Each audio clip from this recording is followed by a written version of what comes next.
అంతర్జాతీయ మహిళా దినోత్సవాన్ని గురువారం ఘనంగా నిర్వహించారు. పట్టణంలోని సమాజ నిర్మాణంలో మహిళల పాత్ర శ్లాఘనీయమని పలువురు కొనియాడారు.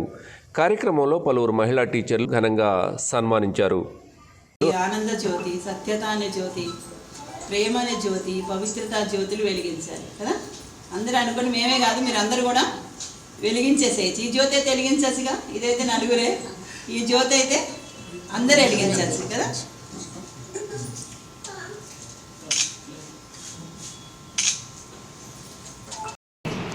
మానవాళి ఇంకా రాబోయేటటువంటి తరాల వారికి ఒక మంచి మెసేజ్ని ఏమివ్వాలి. మీ అందరికీ తెలుసు, ఓం శాంతి అని ఒక ఇంటర్నేషనల్ ఆర్గనైజేషన్.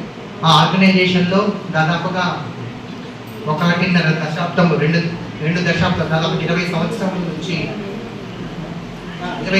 నుంచి చాలా అత్యుత్తమైనటువంటి సేవలు అందిస్తున్నటువంటి మాధవి మేడం గారిని మన మధ్యలో ఉండడం చాలా ఆనందదాయకం. యాక్చువల్గా పాపం ఇది 3వ ప్రోగ్రామ్ అండి. ఈరోజు మార్నింగ్ 9 to 11 ఒక ప్రోగ్రాము, 11 to 12 పెళ్ళూరు.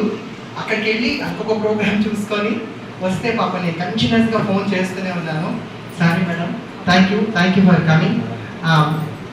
అలాగే మేడం గారితో పాటు మేడం గారి యొక్క అసోసియేషన్లో వర్క్ చేస్తున్నటువంటి రాజలక్ష్మి మేడం గారిని కూడా మేము జనశిక్షణ సంస్థ తరఫున ఆహ్వానిస్తూ ఉన్నాము. అలాగే మీ అందరికీ నేను పరిచయం చేయక్కర్లేదు అనుకుంటాను. మన జనశిక్షణ సంస్థ ఆఫీసర్ ఎవరు? మీ అందరికీ సుపరిచితులు ఓనర్ గారు అయినటువంటి మేడం గారికి కూడా జనశిక్షణ సంస్థ తరఫున ప్రత్యేకమైనటువంటి ధన్యవాదాలు తెలియజేస్తున్నాము. ఈరోజు ఈ యొక్క కార్యక్రమాన్ని ఉద్దేశించి ఇప్పటికే చాలా కాలాతీతం అయిపోయింది. మొట్టమొదటిగా చిన్న దీప ప్రజ్వలన కార్యక్రమాన్ని ఏర్పాటు చేశాము. అది చదువుకునేటప్పుడు పోటీ ఉంది. మా ఫ్రెండ్కి 40 వస్తే నాకు 50 రావాలి, అమ్మాయికి 50 వస్తే నాకు 60 రావాలి. కానీ ఆ పోటీని సాత్విక పోటీ అనేవారు. అంటే నేను ఇద్దరు కలిసి పరిగెత్తాలి అనుకునేవాళ్ళం ఫ్రెండ్స్. కానీ ఇప్పుడు పోటీ ఎలా వచ్చింది?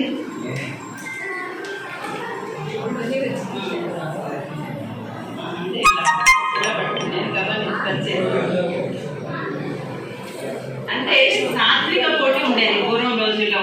కానీ ఇప్పుడు పోటీ ఎలా అయితే వాడు పడిపోవాలి. Like, share, subscribe, and get notification.